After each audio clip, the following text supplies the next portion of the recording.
We are back.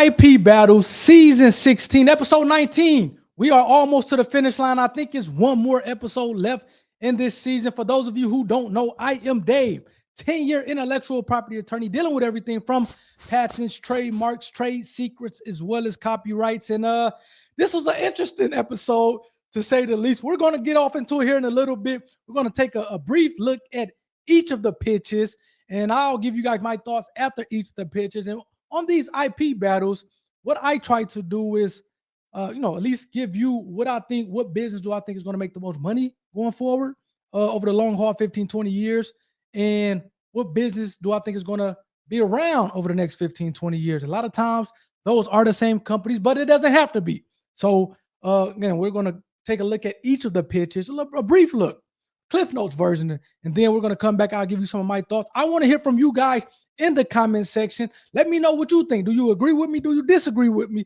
Let me know what business do you think is going to be around over the next 15, 20 years, as well as make the most money. And before we get off into the first one, we're going to go in order. SAI, some housekeeping items.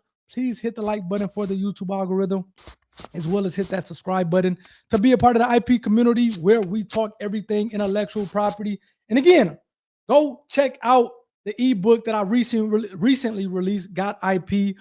That link will be in the description section as well. And it's to the extent that you have an ideal, or it's helping you find an ideal, all the way up to help you monetize your product. And again, the cool thing about the ebook is I'm interweaving these interviews that I do, where I kind of go through the business owner's journey, the full hour-long interviews. And a lot of those interviews are from the Shark Tank guests. So go check out the ebook. That link is in the description. Again, like I said, SAI, Julie. Let's take a look at what that business is all about, and then we'll come back to me, and I'll give you guys some of my thoughts. Let's go. Hi, Sharks. I'm Julia Dixon from New York City, and I'm seeking $250,000 for 5% of my company. Wow. Sharks, if you thought college tuition was high, did you know American families are spending an additional $3 billion a year on independent college advisors just to help you get accepted to college? This is because college admissions have become so wildly competitive, and advisors can help, but they also charge an average of $300 an hour and sometimes as much as $750,000 for a 4-year package. Whoa. So what are your options? Spend thousands of dollars for one of these elite tutors to help you, or spend countless hours going through these heavy, outdated, expensive prep books. Whoa. Wow. Sharks, what if there was a way that every student could get elite level support for getting into college, regardless of their family's income?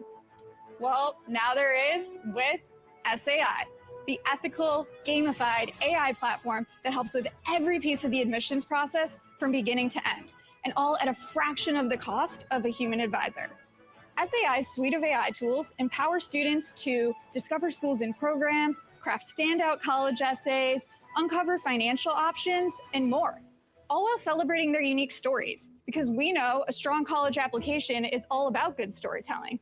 And our Story Strategist tool helps students uncover their personal narrative for their college essays. By asking them questions like their hobbies, their cultural background, or hardships overcome, we can help students uncover more complex narratives. That's a good-looking guy right there. As you can see, this student, Mark C., talks about overcoming hardships like surviving a pretty bold haircut in high school. Hey! And the more we ask, the more we can uncover what truly makes each student unique. And finally, SAI specializes in making unlikely connections across the student story, like how lessons learned in basketball actually could make you a better investor. Looks like Mark might just get into Indiana University after all. Hoosiers. Sharks, join me in democratizing college admissions for all with SAI. Man, so this is an interesting one for a number of reasons. Number one, hey, anybody can do this stuff. You don't have to be an engineer. You don't have to be a software guy. You don't have to be a genius. Again, Julie, and she's smart for sure, but she was a college advisor, and it seems like she had a marketing background to Gen Z, and she kind of took this gap in the process from her, the shortcomings that she noticed, which I actually talk about in the ebook, which is cool. The shortcomings she noticed as a college advisor, she took those shortcomings and essentially created a gamified storytelling AI platform to kind of help students out in the college admissions process. And I can tell you what, I love this business for a number of reasons. Number one, that colleges, hey, for the foreseeable future, they are going to be around. I would imagine that millions of students, if not hundreds of thousands of students every year attend college in some form or fashion. And as a result of that, they need help with that application process. I don't think, and maybe you guys can correct me in the comment section, but I don't think there is any college where you don't have to go through the college admission process. You just, apply some other way and then get in. So there is a college admission process, and it seems like she's kind of providing that gap in the process where, hey, essentially using ChatGPT, using AI, it's essentially crafting these essays and things of that sort, specifically to that college, your college of choice, or that college that you're applying to get better results. So I love the idea and the fact that she got, not only did she get a deal with Mark, and it seemed like Mark was active in this one, and I would imagine that some of that is the fact that, again, this is his last season on the show, but he essentially gave her exactly what it is that she wanted. She wanted $250,000 for 5%. Now he did that, but he also included 2.5 advisory shares. So if you take out those 2.5% of equity and advisory shares, he gave her exactly what it is that she's looking for. She's making money, $70,000. I think she just started this thing. She has made $70,000 in 1 month. Seems like she raised $1 million, before going on a show at a $5 million valuation. So again, man, storytelling platform, AI, gamified. Seems like Julie has something on her hands, and I really like that product. So with that being said, let's move along here to Mirai, I think is the name of the company, featuring Coco. Let's see what Coco has to say about this company, and then we'll come back and I'll let you guys know my thoughts. Hi, Sharks. Remember me? Yep, we do. This is Coco from Face Yoga. Face yoga. I pitched my innovative facial exercise business 5 years ago. My business is Face Yoga. Same shirt. It's a really great natural solution to regain your youthful appearance. We wake up sleeping muscle in the face to lift up your face or wrinkle reduction. Stick out your tongue out.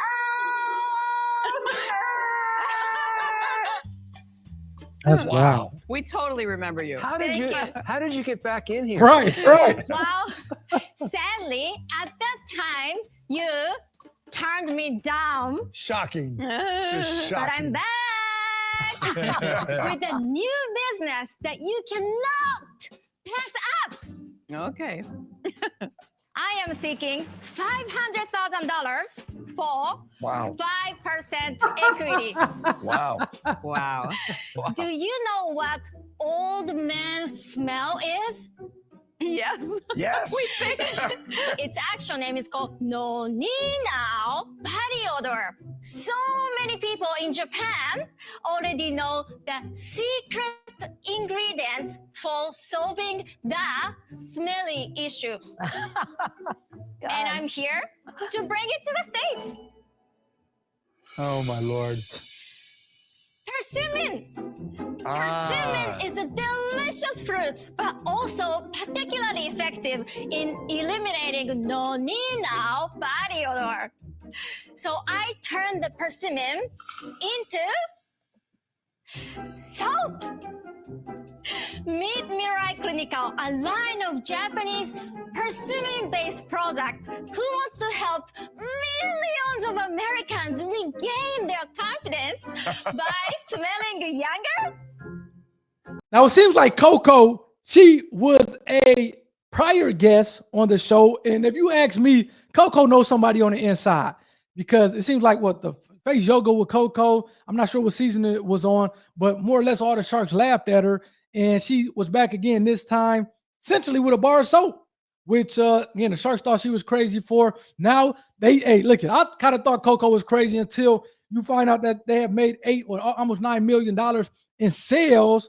So again, as of last year, $4 million. It seems like they had a heist. Seems like somebody took the product as it was on its way to the store. Unfortunately, I never condone stealing, so that's an unfortunate thing and very real thing. But one of the interesting things about this, and I don't know if you guys peeped it, it seemed like Coco wore the exact same clothing or outfit that she wore on the Face Yoga with Coco that she previously pitched. but also it seems like she didn't come off to me as, okay, I'm a business owner, or I'm a founder. She came off as like the front man for something where, companies are going to her. She's a recognizable face. It seems like she is from Japan. So definitely maybe a recognizable face in Japan. And hey, they're putting her face, much like Morgan Freeman and these days Snoop Dogg, they're putting her face on a product, a known face, and helping her promote it. So it seems like she's the face behind it more so than the founder or the one pulling the strings behind the scenes. But I can't tell you what, they got somebody on the inside, because again, it seemed like face yoga with Coco seems like it was pretty abysmal, to say the least. And this one, although it was again, it was making money, it was just a bar of soap and some body wash. And I think that for the second time she was able to get on Shark Tank and pitch a product when tens of thousands of people don't get that opportunity, who maybe have better ideas. Coco and her team know somebody on the inside, in my opinion, at Shark Tank. But again, let me know if you guys agree with that or don't agree with it. Unfortunately, she did not get a deal with one of the sharks, but something tells me that she is not going to go away. I see like a third time, maybe a charm on this one. So with that being said, let's move right along. Candy Cricket Zima. Let's see what she has to say about her product. Then we'll come back to me and I'll give you guys my thoughts. Let's go. Hi, I'm Cricket Azima. I'm here today asking for an investment of $275,000 in exchange for 10% equity in my company. Sharks. Artistic expression is so important for kids. Sharks meet our little artists, but there's something very different about these painters. They not only have a big appetite for creativity, they also have a huge appetite for candy. That's right, Sharks. These little guys just made and ate their own art, paper, paint, and all. Wow.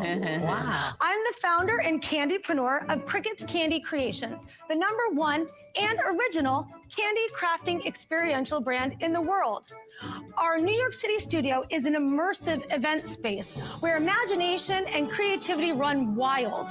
A wonderland where creators come and make candy crafts like edible slime, chocolate tacos, and more. We have candy crafting kits. We have 4 unique kits: edible slime, candy sushi, candy jewelry, and lickable finger paint. So come on, Sharks, who wants to sweeten the pot and join me on this candy crafting adventure? Now, I actually like this product as well. Now, the unfortunate part, and I said it when I did the reaction video, so go check out that reaction video. I said that it felt like this episode was more so a learning lesson. Not saying that the business was not great, because I thought the business was great. It's killing 2 birds with 1 stone. Number 1 is giving kids candies, although that can be a toss up. But then number 2, it's entertaining the kids. And it seems like she had a lot of different things going on. She was selling kits. Seems like she was doing planning events. She was thinking about a franchise model. And I think that franchising model was kind of way down the line. I think the kits are the main thing, but she seemed like she was all over the place, which that was really more of a secondary issue. The big issue with all that the Sharks pointed to is she just didn't know her numbers. And we were going on in a Shark Tank or trying to get investors from anybody, and you don't know your numbers, that's not going to be a good thing, because the investors are going to be like, okay, if you don't know your numbers to tell me how I'm going to get my money back, then I don't feel comfortable giving you money. I actually like this product. I actually like the idea. Now, I do think she needs to narrow in, maybe at least start with the kits. Maybe once she kind of gets that down pat, then go to like the events and planning, and then later down the line do the franchising.